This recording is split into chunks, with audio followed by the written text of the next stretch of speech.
Alain Duhamel, parlons de votre livre, Emmanuel le Hardi. Vous avez beaucoup hésité avec Emmanuel le Téméraire. Oui, parce que sa caractéristique, c'est de prendre des risques. On a l'impression que vous êtes amoureux de lui quand on lit le livre. Ah non. Non, on n'a pas l'impression. non, d'ailleurs, D'ailleurs quoi ? À ma connaissance, il a bien aimé le titre et il a moins aimé le contenu. Alors, ah vous bon voyez, oui. Non, puis ça dépend. Ça lui a pas plu ce que vous avez raconté sur lui ? Ça dépend des chapitres. Oui. Il y a des chapitres qui sont, par exemple, sur l'Europe. Vous avez une fascination pour Emmanuel Macron.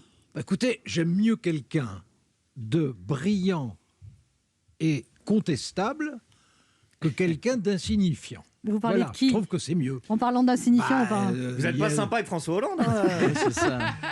Je ne pensais pas particulièrement à François Hollande. Vous dites qu'il est très intelligent et très sympathique, François Hollande. Oui, il l'est. Ouais.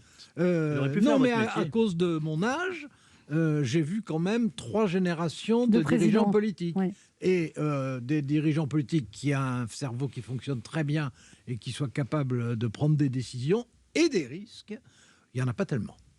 Donc, j'ai choisi, alors, soit il prenait trop de risques et c'était téméraire, soit il prenait beaucoup de risques et c'était hardi. Bon, j'ai pensé que jusqu'à présent, c'était plutôt beaucoup que trop, mais... Et puis Emmanuel le beau gosse, ça faisait trop flatteur, quoi.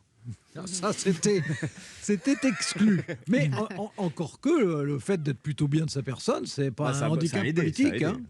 Vous dites Macron chevauche la stratégie du risque extrême, mais aussi longtemps qu'il n'a pas renoncé, qu'il se bat, il subsiste une part de chance. Il est joueur, il fait des paris. Oui, mais c'est vraiment son tempérament. Ça, c'est non seulement son tempérament, mais c'est sa caractéristique. Alors vous me direz que Nicolas Sarkozy aussi prenait des risques, par exemple. On en a peut-être pris un peu trop. Peut-être. Et en ce qui concerne Emmanuel Macron, il prend sans arrêt des risques. Il fait des coups. Alors, il y a des risques qui sont des bons risques, et puis il y a des risques qui sont moins bons, ça c'est une évidence. Par exemple, sur la vague actuelle de Covid, je trouve qu'il la gère bien. Sur la première vague, j'avais trouvé qu'il la gérait mal. Sur l'Europe, je trouve qu'il s'y prend très bien. Oui. Sur les relations sociales, puisqu'il y a une loi qui entre en discussion aujourd'hui, sur les lois, sur le plan social, je ne trouve pas qu'ils s'y prennent bien. Et sur les vaccins ? Sur les vaccins, la vérité, c'est que on n'était pas prêt du tout, que la France n'était pas prête. Oui, on a quand même moins de vaccins qu'en Angleterre. On aurait pu avoir n'importe qui, si on n'avait ni test, ni vaccin, que nos laboratoires... Mais pourquoi en Angleterre, ils ont vacciné 20 millions de personnes et nous 3,5 millions ? Parce qu'ils s'y sont pris beaucoup plus tôt et parce qu'ils s'y sont pris surtout avec beaucoup moins de précautions.